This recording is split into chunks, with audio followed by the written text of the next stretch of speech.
Ya, Assalamualaikum warahmatullahi wabarakatuh. Jumpa lagi dengan saya Aris Stefandi dalam materi pendidikan kewarganegaraan pertemuan ketujuh ya, terkait dengan rule of law. Nah, rule of law ini supremasi hukum, aturan hukum ya. Nah, latar belakang itu diawali dari gagasan perlunya pembatasan kekuasaan pemerintah muncul pada abad 19. Kemudian ada program uh, dalam demokrasi konstitusional karena mampu mencapai aturan hukum ya agar lebih demokrasi ya. Kemudian ciri khas demokrasi konstitusional itu sebagai suatu gagasan bahwa pemerintah demokrasi adalah pemerintah yang terbatas kekuasaannya dan tidak dibenarkan bertindak sewenang-wenang ya. Jadi memang agar aturan hukum itu benar-benar berjalan dengan baik dan tidak semau-mau atau tidak sewenang-wenang ya. Kemudian hukum itu sebenarnya bagian dari HAM ya, aturan hukum. Pengakuan mana yang boleh, mana yang tidak dalam hidup bernegara, maka pedomannya adalah aturan hukum di suatu negara. Nah, pemerintah seperti itu disebut pemerintah yang konstitusional ya, pelaksana hukum itu sendiri. Ada supremacy of law dikatakan. Ya, supremacy of law atau rule of law.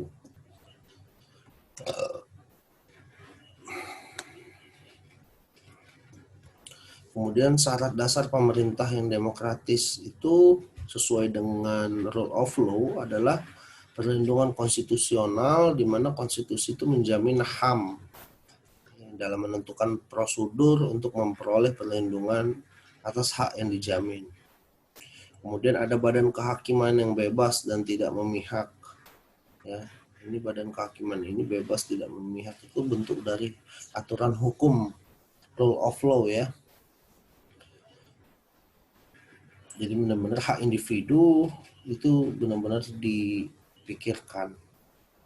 Kemudian ada kebebasan untuk menyatakan pendapat ya. Pernyataan pendapat yang benar ya, bukan pernyataan hoak atau palsu. Kemudian kebebasan untuk berserikat dan berorganisasi ya. Nah, ini berkumpul, berserikat, berorganisasi dalam hal pembangunan dan kebaikan itu boleh. Itu HAM ya, yang diatur dalam hukum. Nah, tapi kalau misalnya dia berorganisasi yang keluar dari aturan hukum atau keluar dari Pancasila, itu yang bermasalah sebenarnya. Kemudian yang keenam melaksanakan pendidikan kewarganegaraan. Nah, seperti dalam materi kita ini ya, itu civic education. Jadi mendidik agar pemahaman Pancasila terhadap kenegaraan itu lebih melekat.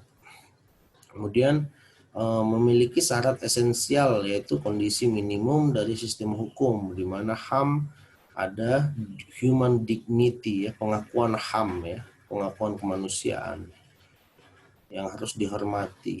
Nah, ini ya menurut Ismail Sani.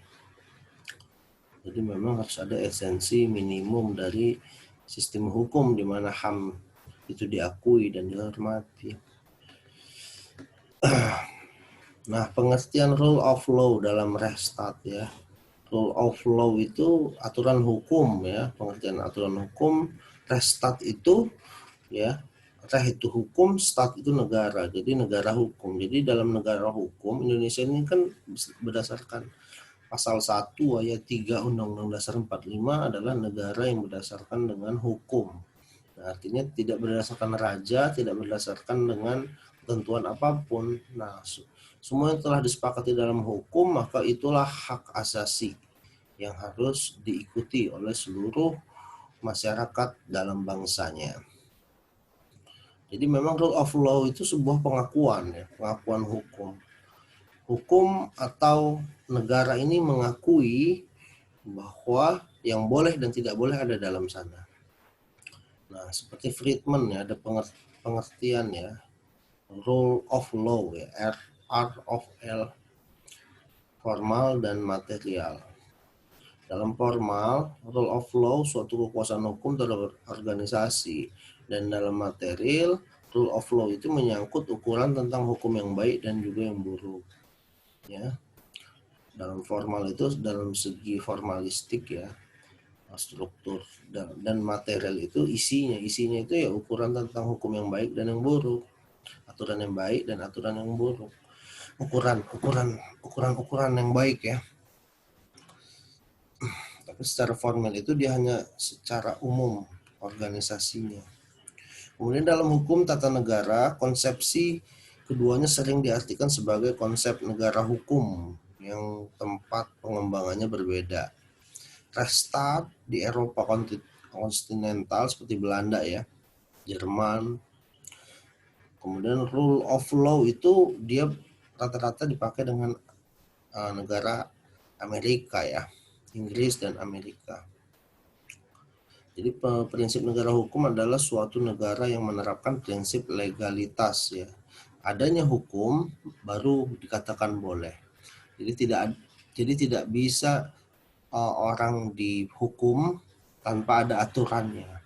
Nah, misalnya seperti ada kasus narkoba jenis baru waktu itu ya, pernah ada di salah satu artis. Nah, karena belum ada aturan hukumnya, dia bisa tidak dihukum karena memang apa yang ada aturannya disepakati baru bisa dihukum. Nah, ini pengakuan HAM sebenarnya. Tidak boleh dihukum, ada tidak aturannya kan gitu. Ingin menghukum saya apa aturannya yang mendasarinya. Nah, kemudian perumusan yuridis pemerintah awal abad 20. Nah, ini ahli hukum Eropa Barat, Eropa kontinental. Itu dikatakan oleh Immanuel Kant, Friedrich, Julius Stahl memakai istilah Rechtsstaat ya. Kalau di Inggris, Amerika memakai istilah negara hukum itu Anglo-Saxon ya. Rule of law istilahnya. Di Anglo-Saxon itu banyak sekali digunakan di Inggris, Amerika karena berbeda ya sistemnya. Kita pakai Eropa kontinental karena kita dijajah Belanda ya. Hukum kita dibawa dari Belanda. Jadi semuanya merupakan konsep negara hukum. Kemudian ada unsur Rechtsstaat bagi Immanuel Kant dan Friedrich itu pertama adanya hak-hak manusia. Nah, jadi aturan hukum itu harus ada hak manusia ya unsurnya. Kemudian yang kedua adanya pembagian kekuasaan untuk menjamin hak-hak. Nah, jadi jangan sampai raja itu tunggal, dia sebagai eksekutif, dia juga buat aturan legislatif, dan dia juga seperti hakim yudikatif. Nah, jadi ada pemisahan pembagian ya. Eksekutif menjalankan pemerintah, legislatif membuat aturan, masyarakat, yudikatif itu harus menghakimi ya. Jadi tidak jadi satu, harus ada pemisahan dan pembagian kekuasaan negara. Kemudian pemerintah berdasarkan peraturan, jadi tidak ada pemerintah yang menjalankan di luar peraturan. Nanti dia akan menjadi maladministrasi hukum. Kemudian ada peradilan administrasi dalam hal perselisihan pemerintah. Nah ini ya, peradilan administrasi. Nah 3 unsur rule of law ya. Kalau tadi kita melihat Rechtsstaat, ini ada 3 unsur rule of law ya. Walaupun sebenarnya maknanya sama-sama negara hukum ya. Supremasi aturan hukum, kedudukan yang sama di mata hukum, terjaminnya hak asasi manusia oleh undang-undang dan keputusan pengadilan. Nah ini ya sebenarnya sama. Rule of law dan Rechtsstaat dalam UUD 45 memiliki kesamaan dasar tuntutan, yakni pengakuan adanya jaminan dan menjunjung tinggi hak dasar. Hak ini tidak boleh dilanggar oleh siapapun. Nah, ini seolah daerah yang suci ya. Kemudian hak dasar meliputi hak politis dan hak yuridis, khususnya kebebasan mengungkapkan pendapat atau free opinion, kebebasan mengungkapkan pernyataan, free expression. Nah, ini sebagai unsur vital dalam alat demokrasi, kebebasan berkumpul, berserikat, mengungkapkan pendapat, dan sama di mata hukum. Nah, negara hukum ini sebenarnya seperti Indonesia itu, menurut International Commission of Justice, itu negara harus tunduk pada hukum. Pemerintah harus menghormati hak-hak individu. Peradilan harus bebas dan tidak memihak. Nah, ini menurut Utrecht ya. Ada negara hukum. Negara hukum formal dan negara hukum material. Secara formal dia itu bersifat klasik, secara material dia bersifat modern ya. Dalam arti formal itu memang secara umum ya, negara itu berdasarkan organisasinya yang menjalankan. Secara material dia harus pengakuan dan substansinya sesuai dengan apa yang diinginkan masyarakat. Wolfgang Friedman itu menjelaskan law in changing society ya. Hukum itu untuk mengubah masyarakat, mengatur masyarakat. Rule of law. Nah, ini ya, rule of law itu ada istilah the formal, the organized public power ya. Secara formal dia itu adalah kekuasaan yang terorganisasi bagi masyarakat.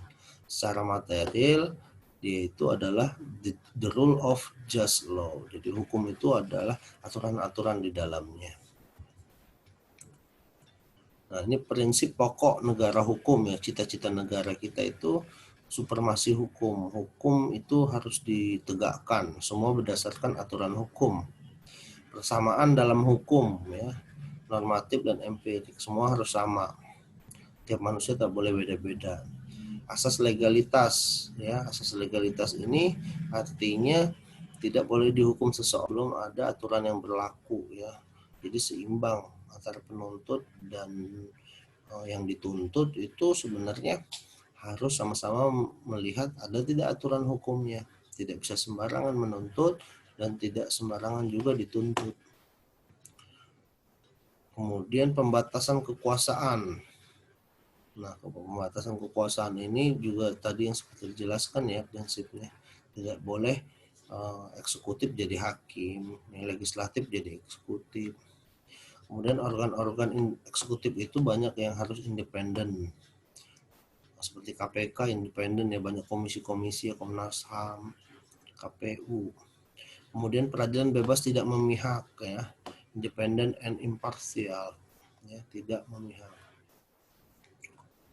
Ada peradilan tata negara seperti kita ada Mahkamah Konstitusi ya, Constitutional Court yang sudah berjalan dari tahun 2004. Adanya perlindungan HAM ya, seperti adanya Komnas HAM dan peradilan HAM. Bersifat demokrasi ya unsur negara hukum itu, demokratik rechtsstaat, berfungsi sebagai sarana mewujudkan tujuan negara. Ya, tujuan negara itu artinya kesejahteraan ya, atau disebut dengan welfare state. Sarana tujuan negara hukum itu sebenarnya capainya kesejahteraan rakyat. Negara hukum yang sejahtera, welfare state. Kemudian transparan dan terkontrol masyarakat. Dan yang paling utama itu pasti berketuhanan yang Maha Esa. Nah, itu tadi ya. Ciri-ciri. Jadi prinsip rule of law konstitusi UUD 45 kita tidak dinyatakan dalam pasal bahwa negara Indonesia adalah negara hukum. Ya. Katanya tertulis dalam pasal 1 Undang-Undang RIS. Oh, di dalam Undang-Undang RIS tidak ada ya. UUDS menyatakan dengan tegas negara kita negara hukum. RIS yang merdeka dengan berdaulat ialah suatu negara hukum yang demokrasi. Nah, dalam batang tubuh pasal 4 Presiden Republik Indonesia dalam batang tubuhnya ya, pasal 4-nya ya, pasal 4 konstitusi, Presiden itu memegang kekuasaan pemerintah menurut Undang-Undang Dasar. Nah, jadi menurut hukum ya dalam melaksanakan tugas. Kemudian pasal 9 ya, dalam sumpah memegang dasar dan menjalankan segala aturan undang-undang. Nah, ini juga sesuai dengan undang-undang semua yang dilakukan Presiden. Kemudian pasal 27 ya, segala warga negara bersamaan dengan diduduknya dalam hukum dan pemerintah wajib menjunjung hukum dan pemerintah tanpa kecuali ya. Jadi semuanya warga negara itu harus menjunjung hukum dan pemerintah. Nah, kemudian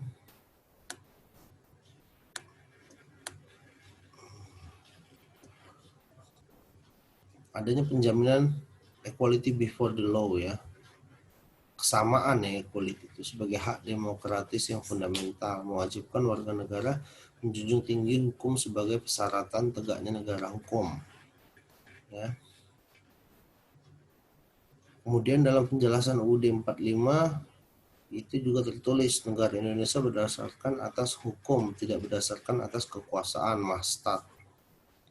Nah, pernyataan ini menjelaskan apa yang tersurat dan tersirat dalam pembukaan UUD dan batang tubuhnya, bahwa negara Indonesia menganut negara hukum yang merupakan prinsip rule of law. Ya. Jadi kita itu restart negara sesuai dengan aturan, bukan negara berdasarkan kekuasaan seperti dulu itu mastat ya, berdasarkan ke raja. Apa kata raja itu hukumnya, sekarang tidak boleh, harus ada undang-undang yang tertulis. Ini mulai dari zamannya Napoleon Bonaparte ya, Montesquieu, John Locke itu saat meruntuhkan Raja Perancis yang banyak sewenang-wenang, jadi dibuatlah negara itu berdasarkan perjanjian aturan, tidak kekuasaan semata. Secara tersirat negara hukum tercermin dari kata pembukaan Undang-Undang 45 alinea 1 dengan kata peri keadilan, alinea kedua adil, alinea keempat keadilan sosial yang adil dan beradab. Nah ini ya, jadi memang negara hukum itu tercermin dari kata-kata keadilan sebenarnya, demi mencapai keadilan ya. Terus kata adil, keadilan, keadilan sosial itu sebagai cermin dari negara hukum ya. Alinea keempat dinyatakan, maka disusunlah kemerdekaan bangsa Indonesia dalam satu Undang-Undang Dasar Indonesia, menunjukkan bahwa negara itu berdasarkan konstitusional atau sistem konstitusi ya, sistem undang-undang, sistem hukum. Paham ini erat dengan demokrasi konstitusional yang mengalami lahirnya negara hukum. Artinya negara menganut sistem konstitusi dan ini merupakan negara hukum. Nah, di negara hukum ini ada asas praduga tak bersalah, disebut dengan presumption of innocence ya. Nah, istilah tersangka. Jadi kalau misalnya menjadi tersangka itu secara HAM dalam aturan hukum itu diperlakukan dulu menjadi orang yang tak bersalah. Ya, seorang yang terlibat dalam pidana sebelum divonis hakim, dia itu harus dianggap tidak bersalah. Ya. Walau dia diduga, tapi dia tidak boleh diperlakukan sebagai orang yang bersalah karena belum tentu dia bersalah. Nah itu ya, itulah sedikit terkait dengan materi hak asasi manusia dalam aturan hukum atau supremasi hukum ya. Jadi hukum itu saat ini dalam bernegara adalah di atas segalanya, sesuai dengan aturan hukum, meliputi dengan apa yang baik dan buruk yang boleh dilakukan di negara Indonesia. Maka itulah terkait dengan materi kita hari ini. Kita jumpa lagi minggu depan dalam pertemuan selanjutnya. Billahi taufiq wal hidayah. Wassalamualaikum warahmatullahi wabarakatuh.